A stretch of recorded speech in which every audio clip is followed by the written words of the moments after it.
നഷ്ടപ്പെട്ടു പോയ സൗഭാഗ്യങ്ങളെക്കുറിച്ചുള്ള നിരാശ ജീവനൊടുക്കിക്കളയുവാൻ വ്യക്തികളെ പ്രേരിപ്പിക്കുമ്പോൾ ആത്മഹത്യ ജീവിത പ്രശ്നങ്ങളുടെ പരിഹാരമല്ല, ജീവിതത്തിൽ നിന്നുള്ള ഒളിച്ചോട്ടമാണ്.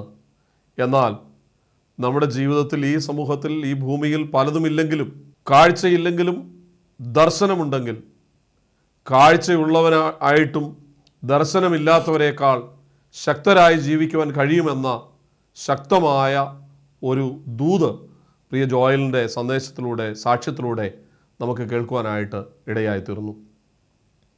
ഈ ഭൂമിയിൽ കാഴ്ചയുള്ളവർ എന്ന് അവകാശപ്പെടുമ്പോൾ തന്നെ ദർശനമില്ലാത്തവരായി ഇരുട്ടിൽ നാം തപ്പിത്തടയുന്നു.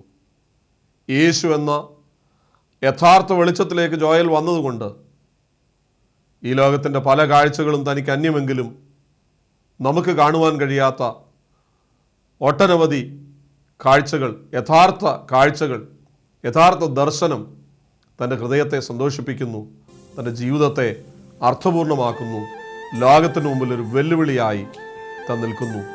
തൻ്റെ ജീവിതത്തിൻ്റെ ഈ സാക്ഷ്യത്തിലൂടെ ഞങ്ങളെ കേൾക്കുന്ന പ്രിയപ്പെട്ടവരായ നിങ്ങൾ യഥാർത്ഥ വെളിച്ചമായ യേശുവിനെ സ്വീകരിച്ച് ജീവിതത്തിൽ ലക്ഷ്യമുള്ളവരായി, ദർശനമുള്ളവരായി, വെളിച്ചമുള്ളവരായി, വെളിച്ചം പകരുന്നവരായി ജീവിക്കുവാൻ സർവേശ്വരനായ ദൈവം സഹായിക്കട്ടെ എന്ന് പ്രാർത്ഥിച്ചുകൊണ്ട് ഈ എപ്പിസോഡ് ഞങ്ങൾ അവസാനിപ്പിക്കുന്നു.